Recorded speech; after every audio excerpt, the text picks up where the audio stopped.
بسم اللہ الرحمن الرحیم، السلام علیکم۔ یہ تو سبھی کو پتا تھا کہ الیکشن کمیشن کسی صورت میں بھی انتخابات وقت پر نہیں کروائے گا، لیکن جس طرح سے الیکشن کمیشن نے اعلان کیا ہے اس پر سب حیران ہیں اور پتہ کروا رہے ہیں کہ ہوا کیا اصل میں کہ اچانک الیکشن کمیشن نے 6 مہینے آگے کی اور 8 اکتوبر کی ہی تاریخ کیوں دے دی، اور اس کے بعد وہ گورنر خیبر پختونخوا جو پہلے تو تاریخ نہیں دے رہے تھے انہوں نے بھی پھر 8 اکتوبر ہی کی تاریخ کیوں دے دی۔ تو بہت سے سوالات ہیں کہ جناب پہلے تو کہہ رہا تھا الیکشن کمیشن کی جی ہم تاریخ نہیں دے سکتے، پھر جناب سپریم کورٹ میں معاملہ گیا تو صدر نے تاریخ دی پنجاب کے لیے، خیبر پختونخوا کے گورنر کو کہا گیا وہ تاریخ دیں، تو یہ معاملہ تھا۔ اب الیکشن کمیشن کو اچانک کیا ہوگا، انہوں نے بغیر مشاورت کے خود ہی تاریخ دے دی۔ لیکن جناب مشاورت ہوئی ہے، فون کالز ہوئی ہیں، کچھ باتیں ہوئی ہیں اور اچانک ہوئی ہیں۔ اسی پر اسد اللہ خان سینئر صحافی ہیں اور 92 نیوز پر پروگرام بھی کرتے ہیں اور اپنے ویلاگ بھی کرتے ہیں، انہوں نے بھی اس بارے میں بات کی ہے کہ ہم نے بھی کچھ سورسز لڑائے، کچھ الیکشن کمیشن میں بات کی۔ اسی طرح سے فہیم اختر ملک ہیں، یہ بھی جناب اسلام آباد بیس جرنلسٹ ہیں، ایکسپریس نیوز کے لیے کام کر چکے ہیں اور 90 نیوز میں سینئر رپورٹر ہیں اور کور کرتے ہیں g prime minister, politics, elections, ان سب معاملات کو۔ اب انہوں نے بھی اس حوالے سے اپنے ویلاگ میں ذکر کیا ہے کہ چکر کیا ہوا ہے، کس سے کس کی بات ہوئی، رات گئے اور پھر یہ سب کیا ہوتا رہا، یہ کس طرح سے ساری گیم پلٹی۔ ایک بات تو یہ اسد اللہ صاحب نے کہی کہ جی یہ پلان یہ تھا یا سوچا یہ جا رہا تھا یا خیال یہ تھا کہ الیکشن کمیشن نے الیکشن تو نہیں کروانے، یہ تو پکا تھا، لیکن وہ کرے گا یہ کہ کہے گا جس طرح میٹنگز بلا رہا تھا، سب سے بات کر رہا تھا، اور اس کے بعد کہے گا کہ جی دیکھیں ہم نے سب کو بلایا، ہم نے سیکٹریز کو بلایا، آئی جیز کو بلایا، ہم نے وزارت خزانہ کو بلایا، وزارت خزانہ نے کہا جی ہمارے پاس رقم نہیں ہے۔ اگرچہ یہ صرف ایک بےہودہ بات ہے کیونکہ ابھی دیکھیں وہ کوئی 1200 ارب آگے پیچھے کر رہے ہیں، کوئی 10,000 ارب سے زیادہ کا بجٹ تیار کیا ہوا ہے، تو اس میں یہ 9-10 ارب روپیہ نہیں دے رہے، جبکہ آپ یہ دیکھ لیجئے کہ ان کے پاس رقم کتنی ہے لیپ ٹاپ تقسیم کرنے کے لیے، دیگر کام کے لیے 9-10 ارب روپیہ نہیں ہے ایک آئین کے اوپر عمل درآمد کروانے کے لیے۔ اور یہ جو بات ہے نا کہ جی ہمارے پاس فورس نہیں ہے، ہمارے پاس ابھی لوگ نہیں ہیں، یہ بالکل ایسے ہے کہ جس طرح، اور ہمارے ہاں چونکہ پہلے تھا، اب یہ ہے کہ آئینی لیول پر ہو گیا، اب تو آئین ختم ہی ہو گیا نا، توڑ ہی دیا، کہ پولیس کہے کہ جناب آپ کے ساتھ کوئی زیادتی ہو رہی ہے، ہمارے پاس تھانے میں پولیس نہیں ہے، ہم نہیں بھیج سکتے، جائیں۔ ڈاکٹر کہے کہ جناب ہم تو علاج نہیں کر سکتے، ہمارے پاس ابھی یہاں پر لوگ ہی نہیں ہیں، جبکہ ہوں لیکن کہے جی نہیں ہیں۔ اور اسی طرح وزارت خزانہ کہے ہمارے پاس رقم نہیں ہے، لوگ مر رہے ہیں، مرتے رہیں، جو ہو رہا ہے ہونے دیں، اپنی تنخواہ ان کی چل رہی ہے، تو یہ بالکل اس طرح ہے۔ لیکن بہرحال آئین تو اب توڑ دیا، تو اس انداز سے توڑا جائے گا، یہ سب حیران ہے کہ خیال یہ تھا کہ اچھا کہیں گے جی رپورٹ بنائیں گے، جی فلاں نے بھی انکار کیا، فلاں نے بھی انکار کیا، ہم کیا کریں، پھر سپریم کورٹ آئیں گے، سپریم کورٹ میں جا کے رونا روئیں گے کہ دیکھیں جی ہم نے سب سے بات کی، کوشش کی، یہ ہے وہ ہے، تو اب تو الیکشن ہو ہی نہیں سکتے، یہ ہم آپ کو بتانے آئے ہیں، تو آرٹیکل 220 پر بھی ہم کیا کرتے، بات تو کسی نے ماننی نہیں تھی۔ اس طرح سپریم کورٹ میں انہوں نے آنا تھا کیونکہ سپریم کورٹ کے احکامات تھے، سپریم کورٹ پابند کر چکا تھا الیکشن کمیشن کو بھی کہ آپ کے پاس آرٹیکل 220 میں اختیارات ہیں کہ آپ پابند کر سکتے ہیں کسی بھی ادارے کو کہ جی وہ آپ کو سہولت فراہم کرے، اور سپریم کورٹ نے بھی اپنے فیصلے میں لکھ دیا تھا کہ جس ادارے کا جو کام ہے، جس حوالے سے بھی ضرورت ہو، وہ الیکشن کمیشن میں معاملت کریں۔ اور یہ سب پتہ لگ رہا تھا، اس میں بھی ہیئرنگ میں بھی یہ ہوا کہ کوئی تعاون ہی نہیں کر رہا، تو اس کے بعد بھی تعاون نہیں ہوا اور الیکشن کمیشن بغیر سپریم کورٹ گئے خود سے ہی اچانک اعلان کر دیتا ہے 6 مہینے آگے کا، کوئی وجہ نہیں بتاتا کہ 6 مہینے کی کیا وجہ ہے، اکتوبر میں ایسا کیا ہے کہ جس کی وجہ سے وہ اکتوبر میں لے گئے ہیں۔ اب آپ پچھلے 11 مہینوں کو دیکھ لیں اگر، تو جو وجوہات بتائی گئی ہیں وہ تو ایسے ہے کہ پاکستان خدا نخواستہ، اب اللہ رحم کرے کہ توبہ توبہ میرے مخا کہ مٹنے والا ہے، خدا نخواستہ ختم ہے بالکل۔ اتنی دہشت گردی ہو گئی ہے کہ پاکستان کی تاریخ میں کبھی نہیں تھی، کبھی اتنی دہشت گردی نہیں تھی، اتنے واقعات ہوئے، 80,000 لوگوں کی جانیں چلی گئیں، لیکن اتنی دہشت گردی کبھی نہیں تھی کیونکہ اس دور میں 2 الیکشن ہوئے ہیں، 2013 میں، 2018 میں، 2008 میں بھی دہشت گردی بہت تھی، اس سے تو بہت زیادہ تھی، تو یہ اس سے بھی برے حالات ہیں، اور یہ باتیں لکھی ہوئی ہیں اس میں، اور بڑے جھوٹ بھی پکڑے گئے ہیں۔ اب آپ دیکھیں یہ ساری رپورٹ بنانا، اس طرح سے پیش کرنا، تو بڑے اس میں لوپ ہولز ہیں، ڈرامے ہیں، تو اس کو کور بھی نہیں کر سکے، اتنی جلدی کیا ہوا۔ تو اب اس میں جناب یہ نہیں ہے کہ یہ اچانک ہوا ہے، سب رابطے تھے وزراء سے، پرائم منسٹر سے، اور ہائیسٹ شخصیت، حتیٰ کہ آپ یہ دیکھیں کہ اس میں جناب میں آپ کو کوٹ کر دیتا ہوں کہ ان کے جملے کیا ہیں جو بولے گئے ہیں فہیم صاحب کی طرف سے۔ یہ بھی جرنلسٹ ہیں، کہتے ہیں کہ جی گزشتہ کئی روز سے وفاقی وزراء، حکومتی ٹیم اور وزیر اعظم کا چیف الیکشن کمشنر سے مسلسل رابطہ تھا،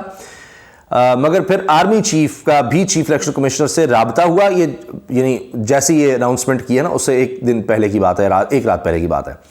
اور الیکشن کمیشن کی جانب سے کہا گیا ہمیں الیکشن میں جانا ہے تو مزید نفری چاہیے. خیبر پختونخوا میں جو سیکورٹی حالات ہیں وہ دیکھتے ہوئے رینجرز اہلکار بھی چاہیے، جس کے جواب میں آرمی چیف نے کہا کہ آپ کو اس کا جواب وزارت دفاع کی جانب سے مل چکا ہے، ہم نہیں دے سکتے.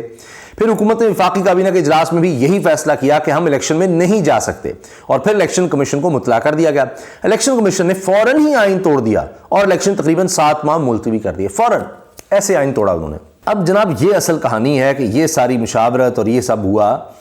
یہ سب کیا گیا. اچھا، اس میں صدر سے، پہلے کہتے تھے صدر سے مشاورت کے ساتھ جناب صدر نے تاریخ دے دی ہے، اب کوئی مشاورت صدر سے نہیں ہوئی، خود سے تاریخ دے دی، خود سے سب کچھ کر دیا. تو یہ ہوا اصل میں یہ ہے کہ یہ اب بھاگ رہے ہیں، الیکشن سے بھاگ رہے ہیں، اور اس کے لیے انہوں نے ملک کو، ملک کی معیشت کو، سالمیت کو، استحکام کو داؤ پر لگا دیا ہے. ایسا خوفناک آئینی بحران ملک میں پیدا کر دیا ہے کہ ماضی میں نہیں دیکھا گیا. کیونکہ ایک ہوتی ہے آمریت کہ آپ کنٹرول کر لیتے ہیں، بس ٹھیک ہے، اور ساری کہانی ختم. اور اس وقت نہ سوشل میڈیا تھا، نہ ڈیجیٹل میڈیا تھا. اب ایک تو بات یہ ہے کہ آپ اس طرح سے نہیں چلا سکیں گے، کیونکہ اب مشکل نظر آ رہا ہے کہ عمرتا بندیال صاحب جسٹس منیر بنے. بہت مشکل ہے، دھمکا کر، پریشر ڈال کر، آڈیو ویڈیو کھیل کر، پریشر سارا کچھ کر کے دیکھ لیا گیا ہے. ابھی تک لگتا ہے کہ مینیج نہیں ہو رہے، اسی لیے پینک ہے. اسی لیے آپ دیکھیے کہ آنے والے دن تو اور مشکل اور برے نظر آ رہے ہیں. یہ جو کہہ رہے ہیں نا یہ 6 مہینے بعد 8 اکتوبر کو لے جائیں گے، کیسے؟ یعنی ان کو 11 مہینے سے زیادہ ہو گئے، یا 11 مہینے پہلے ہو گئے ہیں. پہلا مہینہ جو تھا برا تھا، دوسرا اس سے برا، تیسرا اس سے برا، چوتھا اس سے برا، 5واں بربادی، چھٹا تباہی، بڑھتا گیا ہے. اور اب دیکھیں نا، آ کر سارے پچھلے انہوں نے ریکارڈ توڑ دیے ہیں 47% مہنگائی کر کے.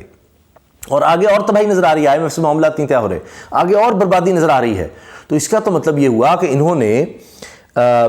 ایک تو یہ کیا کہ 11 مہینے میں ملک کو تباہی کی طرف لے گئے. خود ان کی رپورٹس بتا رہی ہیں کہ یعنی معیشت سے ہم نے اتنا کو نکال دیا کہ اب صرف آپ کے پاس 9-10 ارب روپیہ بھی نہیں ہے، 10,000 ارب روپے کا بجٹ ہے، یا 11-12 ہزار روپے کا بجٹ ہے، مگر 10 ارب روپیہ نہیں ہے، 9 ارب روپیہ بلکہ اسپیسیفکلی جو الیکشن کمیشن کو دے سکیں پنجاب اور خیبر پختونخوا میں الیکشنز کے لیے ایک. اور ہم نے 11 مہینے میں ملک کو اس نیچ پر پہنچا دیا کہ ملک میں کبھی اتنی تباہی نہیں تھی، اتنی لالسنس نہیں تھی.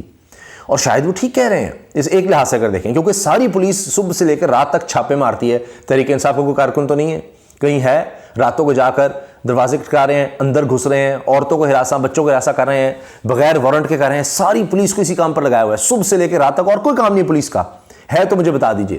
ہر طرف آپ کو یہ ویڈیوز مل جائیں گی. پہلے نہیں پتہ لگتا تھا، یہ انہوں کا کام ہی ہے. اب نظر آ رہا ہے، ویڈیوز آ رہی ہیں، پھر بھی بے شرمی ہے، بے حیائی، اور میں کہتا ہوں بد اخلاقی انتہا ہے. اب اتنی غیرت نہیں رہی. یعنی آپ دیکھیں کہ دین میں تو سخت ممانعت ہے اس طرح کہ آپ کسی کے گھروں میں اس طرح سے جائیں، مگر یہاں تو جناب ایسے جا رہے ہیں کہ بس آپ دیکھیے جس طرح ڈاکو ہوتے ہیں، جس طرح چور ہوتے ہیں، اس طرح یہ لوگ گھس رہے ہیں. تو یہ تو آپ دیکھیں نا، چور ڈاکو تو ہے ہی، لیکن آپ اس سے بھی بدتر اس لیے ہیں کہ آپ تو قانون کے لبادے میں یہ حرکتیں کر رہے ہیں جو چور ڈاکو کرتے ہیں، اور آپ کروائی جا رہی ہیں آپ سے. تو آپ سوچیں نا کیا حال ہوگا. تو اب مسئلہ یہی ہے کہ انہوں نے 6 مہینے کے بعد بھی ان کا پلان یہ ہے کہ ہم نے الیکشنز نہیں کروانے، اس سے بھی آگے لے کر جانے ہیں. تو یہ بڑی ڈیفائننگ ایک مومنٹ ہے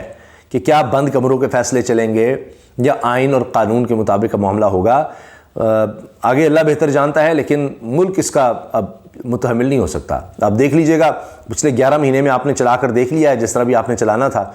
اور اب آگے بھی 6 مہینے اگر آپ اس طرح چلا سکتے ہیں تو چلا لیں. ملک کی تو چولہے ہل چکی ہیں، لوگ آٹے کی لائنوں میں مر رہے ہیں. اگر آپ سمجھتے ہیں اور لوگوں کو اس طرح آٹے کی لائنوں میں لگا کر مارنا ہے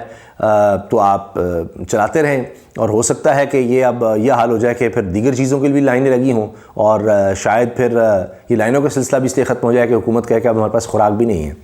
پہلے تو انہوں نے کہہ دیا ہمارے پاس رقم نہیں ہے، اگرچہ 150 ارب 150 ارب روپے کے لیپ ٹاپ تقسیم کرنے کے لیے رقم ہے، اپنی یشیوں کے لیے رقم ہے، اور یہ چھاپے مروانے کے لیے اور جناب کنٹینر رکھ کے بند کرنے کے لیے، اس کے لیے تو رقم ہے، لیکن آئین اور قانون پر عمل درآمد کے لیے ان کے پاس کوئی رقم نہیں ہے. تو آنے والے دن اتنے ان کے لیے آسان نہیں ہوں گے جس طرح سمجھ رہے ہیں کہ چھاپے مار کر لوگوں کو غائب کر کے ڈرا دھمکا کر ہم جو ہے اپنے اقتدار کو طول دے دیں گے. اگر یہ ہوتا تو پھر جو ڈکٹیٹرز آئے ہیں، جو غاصب آئے ہیں، جو جابر آئے ہیں، تو وہ تو کبھی نہ کہیں جاتے، ساری زندگی ان کا رہتا. ہم مر کے تو جاتے ہی ہیں لیکن تمام عمر پھر وہ اسی طرح رہتے. تو یہ اس وقت صورتحال ہے. کیا کس طرح سے الیکشن کمیشن نے کر دیا، اور یہ انہوں نے ایسا ایک اپنے پاؤں پہ کلہاڑی ماری ہے کہ یہ سب کے سامنے ہے کہ سپریم کورٹ میں بھی یہ سوال ظاہر ہوگا کہ جی 6 مہینے کا کیا چکر ہے، یہ 8 اکتوبر ہی کیوں ہے، اور کس طرح آپ نے 220 آرٹیکل تھا اس کے اوپر کوئی امپلیمنٹ بھی نہیں کیا. تو کچھ سمجھ تو آئے کہ کیا آپ نے ایسا کر دیا ہے، اسی کی وجہ کیا ہے. تو کوئی بیسس تو ہوگی آپ کی. تو جس طرح سے انہوں نے بنایا ہے، انہوں نے مذاق اڑایا ہے اپنا بھی، قانون کا بھی، آئین کا بھی، اور میں سمجھتا ہوں کہ انہوں نے سپریم کورٹ کو امبیرس کرنے کی کوشش کی ہے. تو دیکھتے ہیں کہ کیا بنتا ہے، انشاءاللہ اس حوالے سے بھی آپ کو اپڈیٹ رکھیں گے. لیکن ایک چیز ضرور، اگر آپ سمجھنا چاہتے ہیں کہ جناب ہو کیا رہا ہے، تو شاہد میتلا صاحب نے جو اب باجوہ صاحب، سابق army chief general Qamar Javed Bajwa کے حوالے سے جو چیزیں چھاپی ہیں وہ آپ پڑھ لیں. میں نے اپنی پچھلی ویڈیوز میں ان کا ذکر کیا ہے تو آپ کو ساری سمجھ آ جائے گی، ورنہ یہ ویڈیو طویل ہو جائے گی. اور ابھی تو باجوہ صاحب نے فون کیا ہے کامران شاہد صاحب کو اور شاید مبشر لقمان کو بھی کہ جی میں نے کوئی انٹرویو نہیں دیا اور میں 1 سال تک انٹرویو نہیں دے سکتا، اور بلکہ 2 سال تک انٹرویو نہیں دے سکتا. تو میں نے کوئی انٹرویو نہیں دیا، میں لیگل اس کے خلاف کارروائی بھی کروں گا شاہد میتلا کے خلاف. شاہد میتلا صاحب اپنی بات پر قائم ہیں، وہ کہہ رہے ہیں میرے پاس اس تمام انٹریکشن کے ثبوت بھی موجود ہیں. اب وہ کہتے ہیں کہ کس طرح سے ہم لانگ مارچ کو رکوا رہے تھے، فون کر رہے تھے، کیا وہ کام لے رہے تھے افسران سے، کس کو کیا کہہ رہے تھے، نواز شریف سے کیا درخواستیں کر رہے تھے، سب کچھ کیسے وہ کرنے کی کوشش کر رہے تھے، وہ سارا اس میں انہوں نے بتا دیا ہے، کھول کے رکھ دیا ہے. شہباز شریف کو جس طرح انہوں نے کہا ہے کہ اس کو جو مرضی کہتے رہو، یعنی سخت میں نے کہا، میں نے خوب کلاس لی، یعنی گالیاں میں نکال دو شہباز شریف کو تو آگے سے نہیں بولتا، اور نکمہ ہے حمزہ شہباز، اور یہ سب باتیں. اس کی کوئی سنتا نہیں ہے، جس طرح اس کی کوئی حیثیت نہیں ہے، پرائم منسٹر کو کہہ رہے ہیں، ویسے تو باس ہوتا ہے. تو پھر کس طرح، یعنی اس میں آپ کو واضح اشارے مل جائیں گے ان کو کس طرح لایا گیا ہے، کس طرح بٹھایا گیا ہے، کس طرح چلایا گیا ہے، کس طرح چلایا جا رہا ہے. وہ آپ صرف وہ دیکھ لیں، پہلی قسط سے بھی آپ کو پتہ لگ جائے گا اور دوسری قسط بھی آ گئی ہے، اس میں پوری ڈیٹیل ہے. تو آپ کو ساری چیز سمجھ آ جائے گی کہ یہ جو پی ڈی ایم کی حکومت ہے اس کو چلایا کیسے جا رہا ہے، بٹھایا کیسے گیا تھا، تو سارے معاملات کس طرح سے ہو رہے ہیں وہ آپ کو اس انٹرویو سے ساری سمجھ آ جائے گی. اجازت دیجیے، اللہ حافظ.